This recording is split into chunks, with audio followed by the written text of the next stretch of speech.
Bueno, muchas gracias. Bueno, entonces continuamos con el segundo objetivo, es fundamentar el conocimiento científico y disciplinar frente a las responsabilidades que tiene la enfermera a la administración de líquidos y vasopresores. Debemos de fortalecer también los lineamientos de atención segura basadas en las guías clínicas de la Secretaría de Salud o del Ministerio de Salud y teniendo en cuenta los principios éticos y valores de la profesión.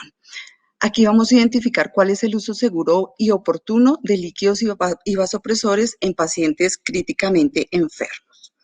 Bueno, entonces como ustedes bien saben, la disciplina de enfermería cumple un papel muy importante frente a la administración de líquidos, ya sea como soluciones de mantenimiento o como soluciones para apoyo de las deficiencias metabólicas que se puedan presentar en un niño o niña, teniendo en cuenta la patología de base que tenga el paciente. ¿En qué consiste la fluidoterapia? Entonces, la fluidoterapia es una práctica que se realiza hace muchos años, que realmente ha estado a cargo y es responsabilidad de las enfermeras y de auxiliares de enfermería. Esta práctica de fluidoterapia ha venido sufriendo una transformación a medida de los estudios que se han realizado a nivel mundial. Frente a la administración de las soluciones isotónicas, hipertónicas, hipotónicas o derivados sanguíneos que también entrarían dentro de la fluidoterapia que se puede realizar a un paciente en cuidado intensivo. Que todo esto lo realizamos con una finalidad terapéutica. ¿Cuáles son las situaciones más frecuentes que nosotros nos podemos enfrentar frente a la administración de los líquidos? Entonces, aquellos pacientes que tienen ayunos prolongados, que puedan generar alteraciones en su parte metabólica a nivel de la glucosa como tal, que nos puedan generar alteraciones, enfermedades diarreicas agudas que nos puedan generar estados de choque hipovolémico, aquellos niños que puedan presentar ingesta inapropiada de alimentos. También infundimos soluciones para mantener y prevenir la hipoglicemia, como lo habían mencionado anteriormente, y también para un requerimiento diario del metabolismo basal y el apoyo de las necesidades metabólicas frente a la patología que estamos manejando en el momento. Debemos de tener en cuenta de que manejamos muchas patologías a nivel pediátrico, entonces todos los niños tienen un manejo individualizado, todos los niños se les debe de hacer una evaluación y una valoración específica de manera individual para poder conocer cuáles son sus requerimientos hídricos del momento. El propósito de la administración de estos líquidos en paciente crítico, entonces, es tener una administración de un fluido que realmente sea apropiado tanto en cantidad, me refiero al volumen, y en composición, que me refiero al soluto que el paciente de pronto se encuentre perdiendo en el momento o que requiera reposición, como son toda la parte de los electrolitos.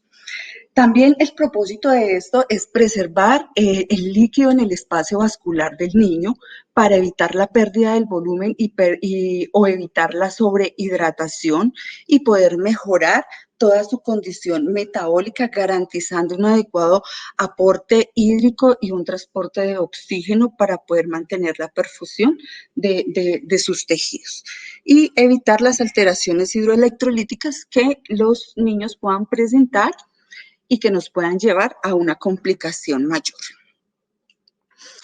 Usualmente en las unidades de cuidado intensivo utilizamos una fórmula de líquidos que es una fórmula muy fácil de manejar, que es la del método de Holiday-Segar.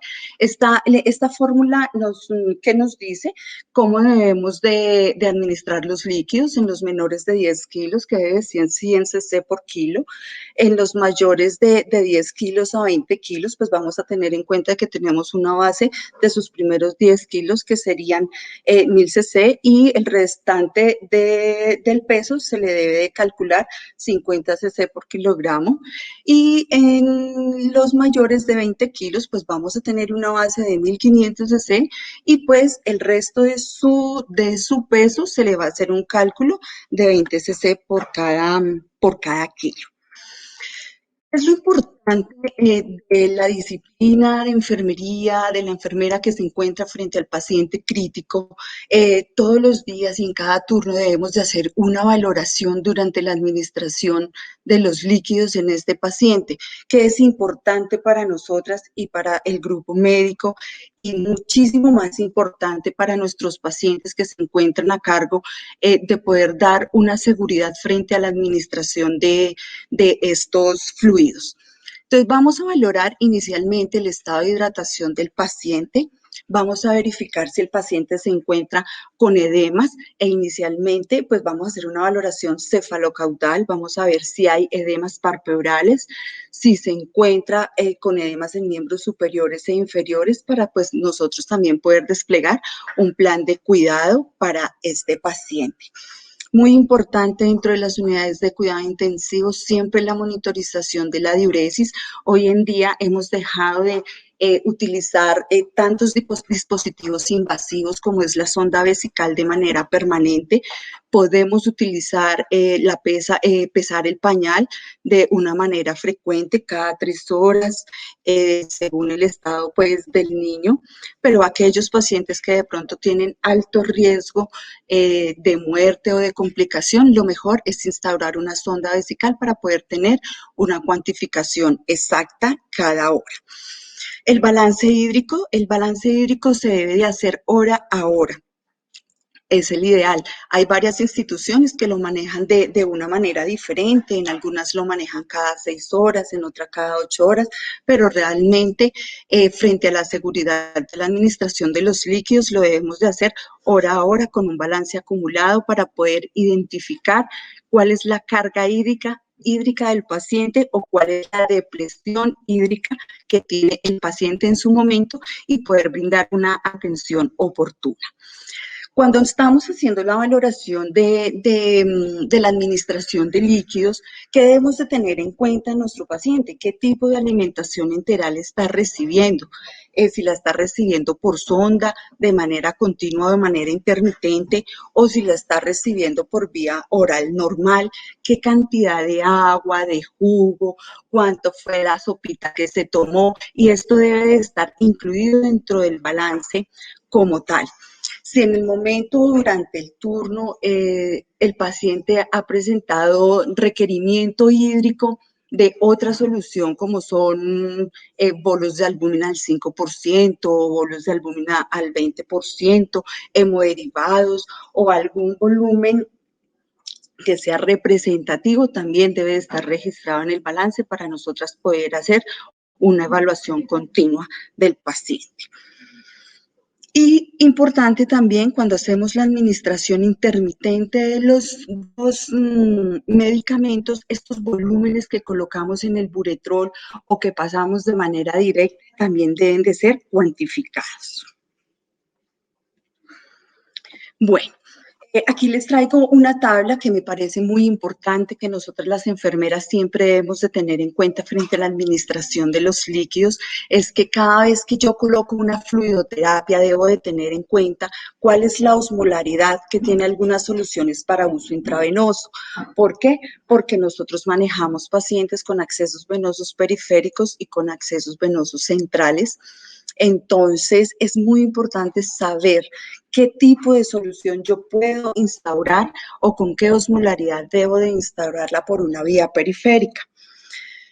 Quiero contarles que las osmolaridades, bueno, usualmente la manejo, la osmolaridad mayor que puedo tener por vía periférica es de 800. Aquí en esta tablita pues nos habla que la Destrosal 5 tiene una osmolaridad de 252, el lactato de Ringer de 280, la solución salina ya viene en aumento con 310. Hoy en día ya casi no utilizamos solución salina por su alto contenido de sodio y pues por el riesgo que el paciente me pueda hacer una hipercloremia.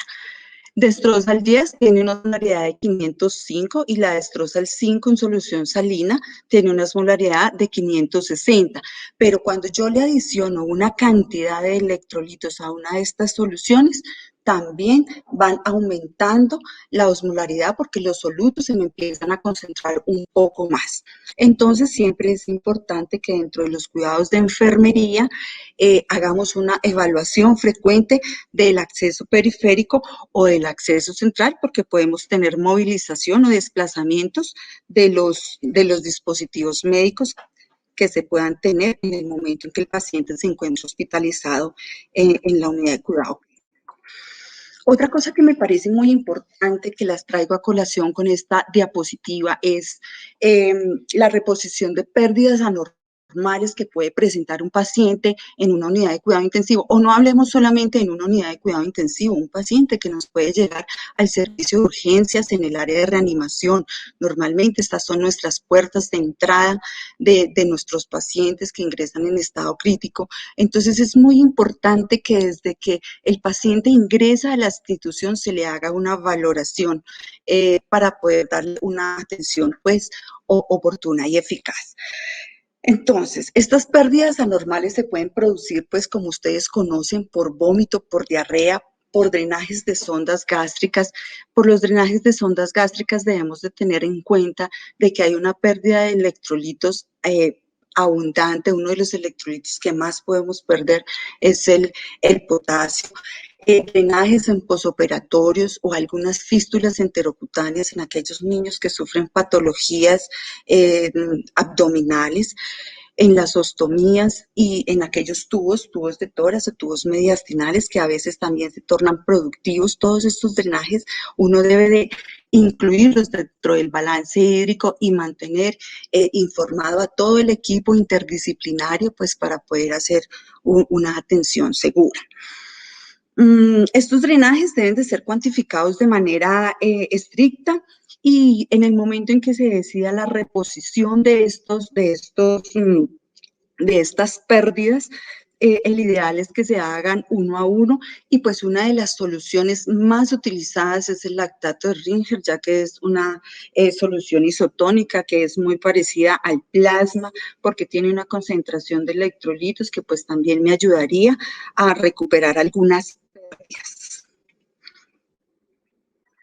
Bueno, las guías de sobrevivencia a la sepsis hoy en día nos recomiendan que el uso de bolos sean un poco más cautelosos. Anteriormente, cuando nos llegaba un paciente y necesitábamos hacer una reanimación hídrica, normalmente en paciente pediátrico lo hacíamos 20 cc por kilogramo de peso.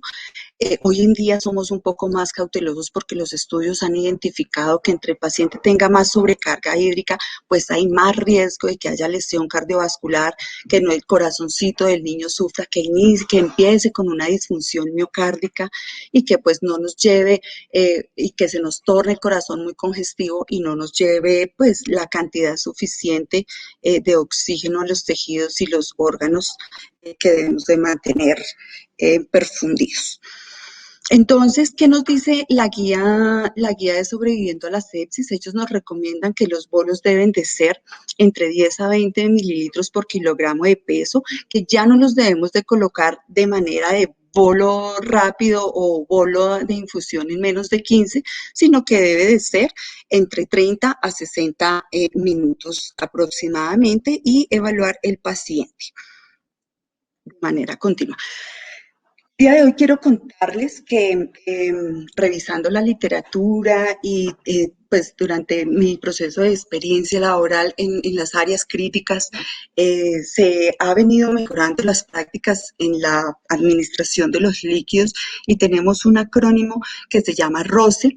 Este acrónimo es de la Academia de Fluidos. ¿Y qué nos quiere decir? Este acrónimo tiene 4 etapas específicas, que es primero resucitación, que es cuando nuestro paciente nos entra en un estado de choque severo, que hay una pérdida hipovolémica grave, que nos lleva a estados hipotensivos que nos generan alteraciones graves en el paciente.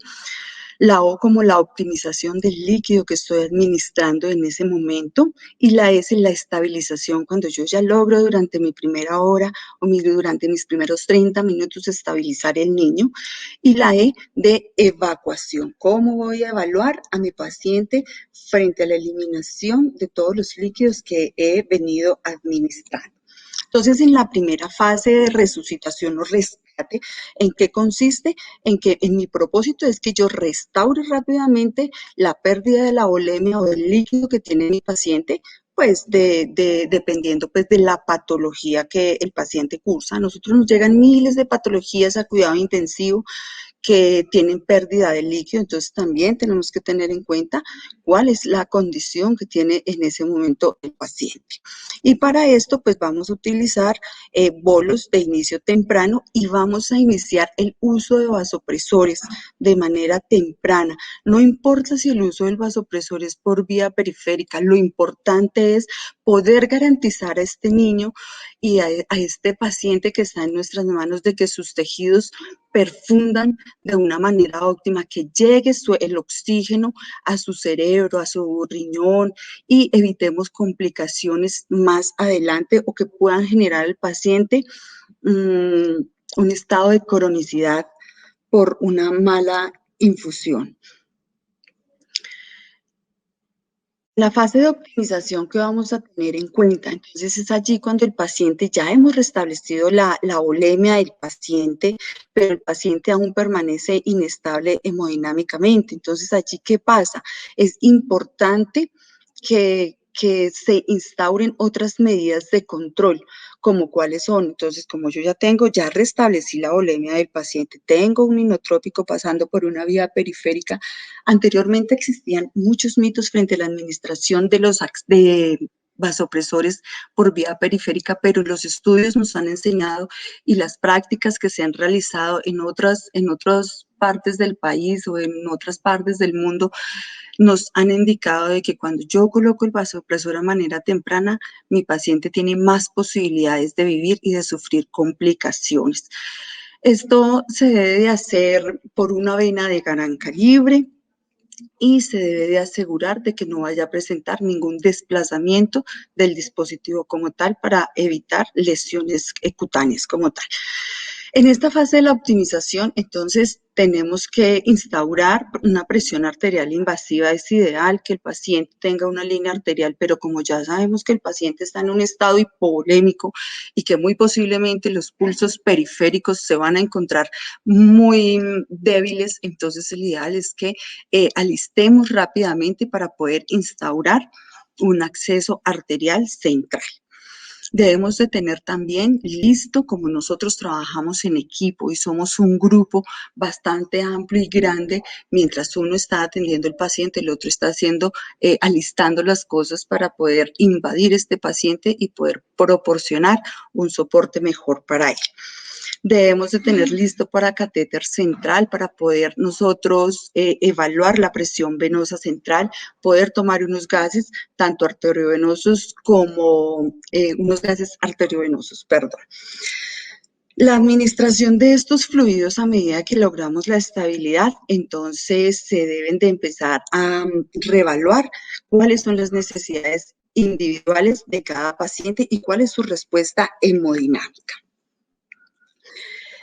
En la fase de optimización, entonces, ¿qué vamos a hacer en esta etapa? Es cuando ya nosotros tenemos nuestro paciente que se encuentra estable, que ya logramos unas cifras tensionales adecuadas, una presión arterial dentro de su percentil. Buscamos cómo poder clasificar estos fluidos y qué será lo mejor para él. Para eso existe otro acrónimo que se llama el TROL. ¿Qué tipo de fluido? Voy a empezar a deletrearles pues como tal la sigla. ¿Qué tipo de fluido necesita mi paciente? ¿Será que mi paciente necesita una solución glucosada o necesita una solución isotónica como un lactato de Ringer? ¿O será que si yo le coloco una solución salina podemos agravar su situación o podemos mejorar su situación? Esta toma de decisiones se debe de hacer en conjunto con la parte médica. ¿A qué velocidad de administración lo debo de colocar? Porque debemos de tener en cuenta la cantidad de líquidos que hemos administrado, las infusiones continuas que tiene nuestro paciente en el momento y cuál es el objetivo de dejar este tipo de líquidos como tal y cuál sería el límite que yo debo de permitir de la administración de los líquidos. El ideal es que todos aquellos niños que empiecen una recuperación empecemos a descender cantidades de líquidos porque los balances positivos nos aumentan el grado de mortalidad en los pacientes más que los balances negativos. La fase de estabilización, como les conté anteriormente, normalmente esta fase puede llevar entre 1 a 2 días, dependiendo la patología del paciente. Eh, Debemos de evaluar el balance hídrico cada hora, como les había dicho anteriormente. Hay instituciones que lo hacemos cada 6, pero es muy importante tener en cuenta el balance acumulado de las 24 horas, porque el balance acumulado me indica cómo ha sido el manejo hídrico durante estas 24 horas de mi paciente para poder tomar decisiones importantes frente a la administración de los fluidos como tal. La fase de evacuación, que sería nuestra última frase de nuestro acrónimo, es que aquí empieza el descenso y empieza la eliminación o la redistribución hídrica como tal que mi paciente pueda presentar. Esto, digamos que aquellos pacientes que ya han salido de su estado de choque y de criticidad, empezamos a retirarles gran parte de los dispositivos invasivos. No necesariamente necesito tener una sonda vesical instaurada durante toda la estancia hospitalaria en la unidad de cuidado intensivo. Esta medida de estos drenajes o de estas pérdidas por diuresis también les puedo hacer evaluación mediante un pañal y la podemos hacer cada 3 horas o cada 4 horas, según pues como vaya el gasto urinario del niño. Y en algunas ocasiones aquellos pacientes que nos quedan con sobrecarga hídrica, pues está indicada la terapia de reemplazo renal. ¿Será que nosotros podemos generar alguna toxicidad por fluidos? Claro que sí, tenemos una toxicidad cuantitativa, que este es un aporte insuficiente, que si no le doy el volumen de líquidos que mi paciente necesita, entonces puedo llevarlo a una deshidratación o lo puedo llevar a una hipotensión y esto pues obviamente me va a llevar a una falla de órganos y a una complicación. El aporte excesivo también es malo para ellos. La sobrecarga de los fluidos me genera fallo de órganos y me genera una mayor morbilidad y una mayor mortalidad. Podemos generar de que haya una ventilación mecánica prolongada o que mi paciente me entre en falla ventilatoria porque puedo causar un edema pulmonar o una congestión cardíaca y puedo necesitar mayor necesidades de vasoactivos. Y otras técnicas que son muy invasivas y que pueden generar complicaciones en esos pacientes, también adicionalmente, como las terapias de reemplazo renal. Otra toxicidad, que es la cualitativa que podemos generar en los niños cuando no sabemos, cuando no tenemos la precaución, no es que no sabemos, sino cuando no tenemos la precaución frente a la administración de los líquidos, se refiere a acidosis metabólica hiperclorémica, como ya les había contado, por el uso excesivo de solución salina. Podemos llevar a nuestro paciente a hipocalemia, hipercalemia, por uso inapropiado pues, de las cantidades de los electrolitos y por falta de monitorización. Hipoglicemias o hiperglicemias. Entonces recuerden que cada vez que nosotros tenemos un paciente sin vía oral, para nosotros es muy importante dentro de los cuidados y dentro de los cuidados de enfermería que se despliegan, es como un signo vital. Dentro de nuestros cuidados, siempre tener el control de la glucosa en aquellos pacientes que son muy pequeños o que son de bajo peso. Y también debemos de tener en cuenta de que algunos líquidos hipertónicos administrados por vías periféricas nos pueden generar lesiones a nivel vascular. Bueno, en conclusión, frente a la administración de los líquidos, entonces, Estos fluidos es una responsabilidad de todo el equipo interdisciplinario, no solamente de la enfermera ni del auxiliar de enfermería, es responsabilidad de la parte médica, es responsabilidad de aquella persona que genera alguna intervención con el paciente crítico. Siempre debe de existir un trabajo en equipo, no podemos trabajar solos en las unidades. Recuerden que todos nosotros somos un grupo específico y formado para poder lograr la recuperación de estos pacientes. El rol de enfermería realmente es fundamental para lograr la terapia hídrica adecuada y que sea óptima, dado de que hay que informar los balances positivos y negativos del paciente y las necesidades que tiene cuando nosotros realizamos las valoraciones. Y otra cosa pues muy importante que debemos de tener es, dependiendo quien tenga la responsabilidad en sus instituciones de salud de la sumatoria de los balances de enfermería siempre deben de ser evaluados por la enfermera jefe. La enfermera jefe siempre debe de estar muy a la vanguardia de saber si su personal auxiliar hizo realmente bien la sumatoria o no, porque un error puede llevar a un paciente a sufrir una complicación muy grave o a tomar una decisión inadecuada que de pronto el paciente pueda pues como sufrir como tal. A continuación, voy a hacer esta presentación rápidamente frente a vasopresores, ya que tenemos poco tiempo. ¿Cuál es el principal objetivo del manejo con vasopresores? Es evitar y tratar precozmente la situación del shock, reducir el consumo de oxígeno y optimizar el transporte de oxígeno a los órganos. Siempre debemos de hacer evaluación de la perfusión distal de nuestros pacientes, toma de tensiones arteriales cuando no tenemos nuestros pacientes invadidos con accesos arteriales, debe de ser con brazaletes adecuados y debe de estar en la parte superior. Pero en el momento en que yo decido instaurar un vasopresor, es una regla de oro, mi paciente debe de tener un acceso arterial para poder hacer una evaluación continua de las cifras tensionales, ya que estos medicamentos tienen un mecanismo de acción rápidamente y no sabemos cómo vaya a responder los receptores de mi paciente frente a la administración de ellos. Anteriormente les había contado que en momentos de emergencia podemos utilizar los accesos venosos periféricos, pero que sean de gran calibre, asegurando pues de que no vaya a haber ninguna movilización para que no haya lesión tisular y como mínimo debemos de tener 2 accesos venosos periféricos. ¿Por qué?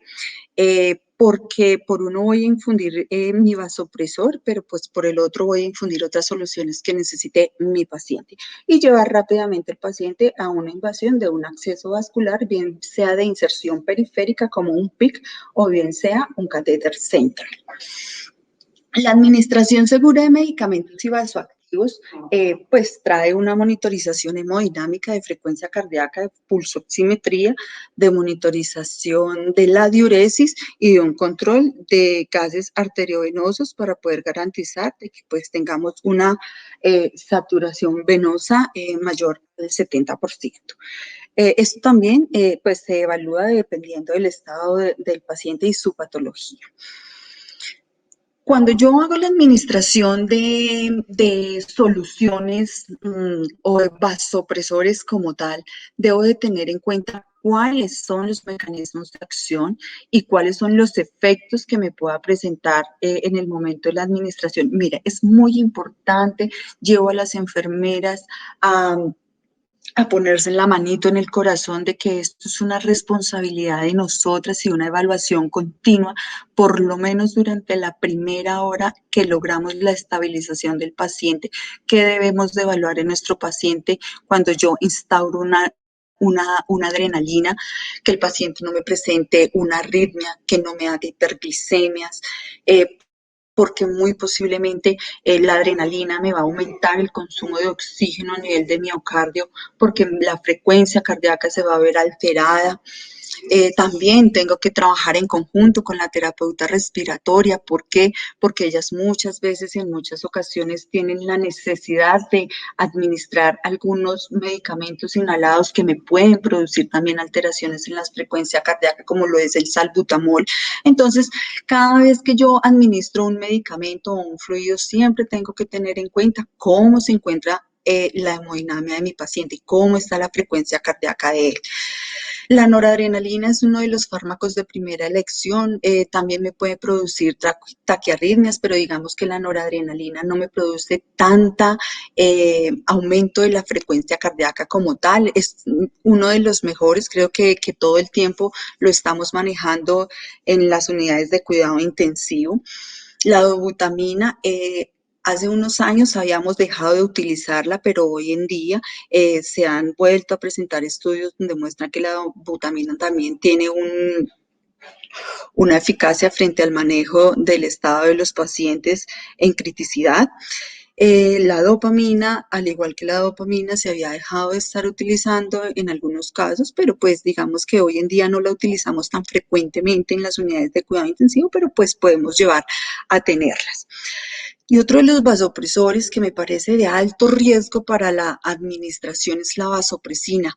La vasopresina es un vasoconstrictor potente donde yo tengo que tener todas mis medidas de precaución y de seguridad frente a la administración. Tengo que hacer una evaluación frecuente del gasto urinario, tengo que evaluar la perfusión tisular de mi paciente, la perfusión distal, tengo que mirar sus manos y sus pies cómo se encuentran, porque muy posiblemente como el cuerpo es tan inteligente, entonces hace vasoconstricción de los vasos a nivel central, pero también nos cierra los vasos a nivel periférico y esto hace que mi paciente empiece a presentar posiblemente lesiones en la piel, pues por vasoconstricción y por deficiencia de oxígeno. Recuerde que el sistema tegumentario es uno de los que más afectados se ve cuando los pacientes se encuentran con apoyos vasopresores en altas dosificaciones.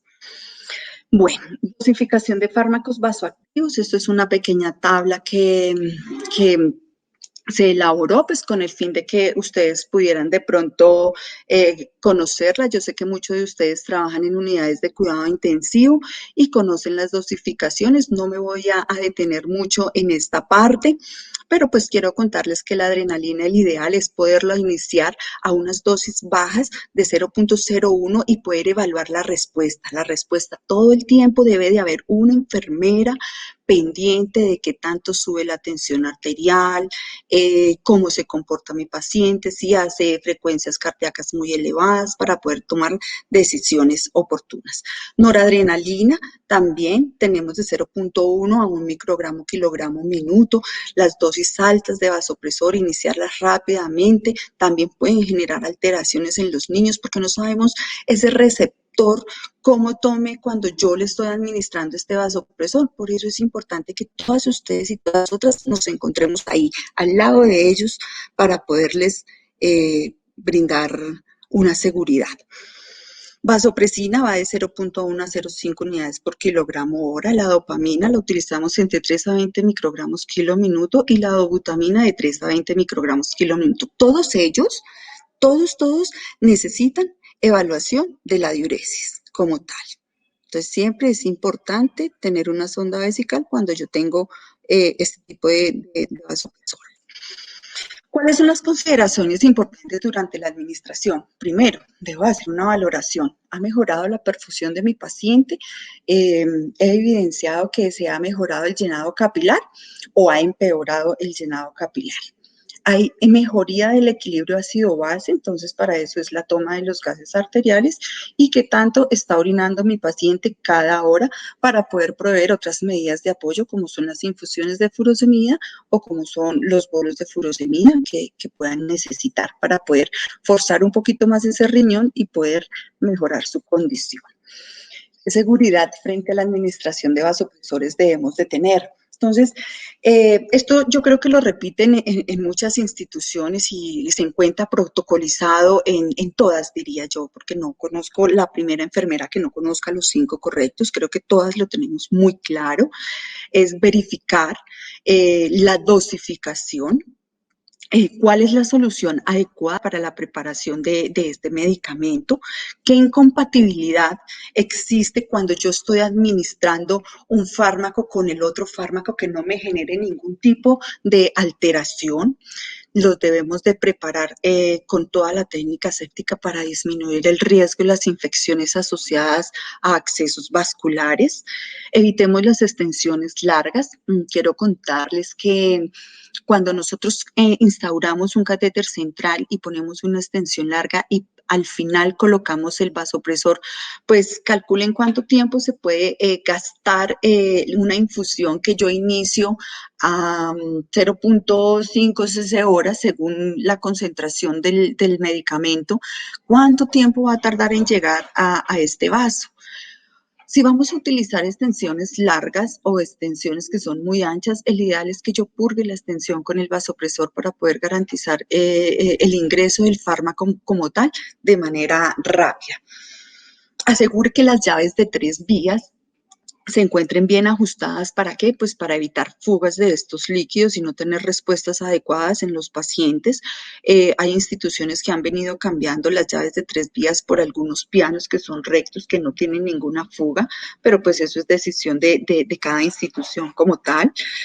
Utilice la tecnología inteligente, que son las bombas que tienen, digamos que tienen la farmacoteca, que ya están listas, simplemente uno coloca cómo preparó su solución, en cuántos miligramos, en cuánto la diluyó, qué paciente tiene el paciente y ellas dosifican automáticamente. Pero en esta parte debemos de estar completamente seguros de meter una información adecuada a la bomba para evitar de pronto que se pasen bolos o infusiones de manera inadecuada.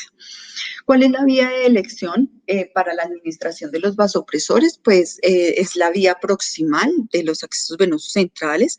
Nunca pase bolos por donde va pasando la inotropía, ya que esto me va a llevar al paciente a una inestabilidad. Primero me lo lleva a una hipertensión y posteriormente me lo va a llevar a una hipotensión, y estos cambios de presión al paciente realmente son riesgosos para su sistema cardiovascular. Vigilancia continua de las cifras tensionales. No permita que las infusiones se terminen. Un vasopresor no tiene por qué acabarse en una unidad de cuidado intensivo. Un vasopresor siempre debe uno de tener la precaución de que si ya está pronto a terminarse, yo realice el cambio de la solución de una manera adecuada. ¿Por qué? Porque recuerden que ellos tienen una vida de acción corta. Entonces vamos a tener alteraciones en la hemodinamia del paciente. Rotule la mezcla y rotule los equipos. Todas las instituciones tienen una manera muy diferente de manejarlo. Personalmente, me agrada mucho cuando se utilizan las banderitas en el equipo, que uno puede identificar dónde está la nora, dónde está la dopa, por qué vía está pasando, y no dejar de pronto los equipos sin marcar, porque eso genera un poco más de inseguridad frente a la administración de otras soluciones. Si tenemos la necesidad de iniciar otra mezcla, otra infusión por la vía donde van los vasopresores, debemos de tener en cuenta a qué flujo o a qué rata de infusión la vamos a iniciar. Porque si yo tengo un vasopresor, cualquiera que sea, adrena, nora, vasopresina, lo tengo a una infusión de 1 cc hora. Entonces, si yo coloco otro medicamento detrás de él a 5 cc hora, pues muy posiblemente me vaya a hacer un arrastre y vaya a tener alteración hemodinámica en mi paciente. Por eso es importante tener los chicos y las niñas monitorizados con acceso arterial para poder identificar todas estas cosas, pero el ideal es que por ahí se empiecen ratas de infusiones muy lentas, desde 0.5 y subiendo o aumentando cada 5 a 10 minutos hasta lograr pues la rata de infusión total. Hoy en día todas las instituciones de salud, creería yo, que trabajan arduamente frente a la seguridad en la administración de medicamentos y se trabaja fuertemente frente a la estandarización de las mezclas. Creo que es la manera más segura de uno poder tener un personal completamente adherido a los procesos para evitar los eventos adversos en las unidades de cuidado intensivo. En conclusión, entonces, teniendo en cuenta que en la unidad de cuidado intensivo debemos de tener una herramienta de consulta de medicamentos. ¿Cuál es una tablita de incompatibilidad? ¿En qué debo de diluir los medicamentos como tal? Con esto mejoramos el proceso de preparación y de administración y logramos los objetivos y los eventos adversos que se puedan presentar con los pacientes. Importante que el personal que trabaja en las UCIs pediátricas tengan una capacitación continuada frente a la administración de todos estos fluidos, que estandaricen las soluciones como ya se los había comentado, ya que esto nos garantiza los servicios con los pacientes y nos mejora los estándares de calidad. Y por último, pues cada vez que estamos en una unidad o en un servicio, cuando tenemos estandarizados los procesos, eso permite que el personal de enfermería unifique todos sus conceptos y todos hablen el mismo idioma dentro del área y se eviten las eventualidades adversas como tal en las instituciones. Y pues tengamos un mejor sistema de salud a nivel nacional. Esta fue la bibliografía utilizada. La presentación yo las dejo para que la puedan compartir con todos ustedes. No tengo ninguna dificultad de que los asistentes la tengan. Espero haya sido grato este ratico académico porque realmente el tiempo es muy corto y aquí les traigo una frase que dice: el valor de la vida está en entender que la familia no tiene precio, que la salud es la verdadera riqueza y que el tiempo que dedicas al cuidado de los niños realmente vale oro. Muchísimas gracias por todos los cuidados que ustedes les dan a todos estos niños que tienen en sus manos. Aprovecho la oportunidad para darles un feliz día a la enfermera, a pesar que fue el día de ayer. Y muchísimas gracias por su atención.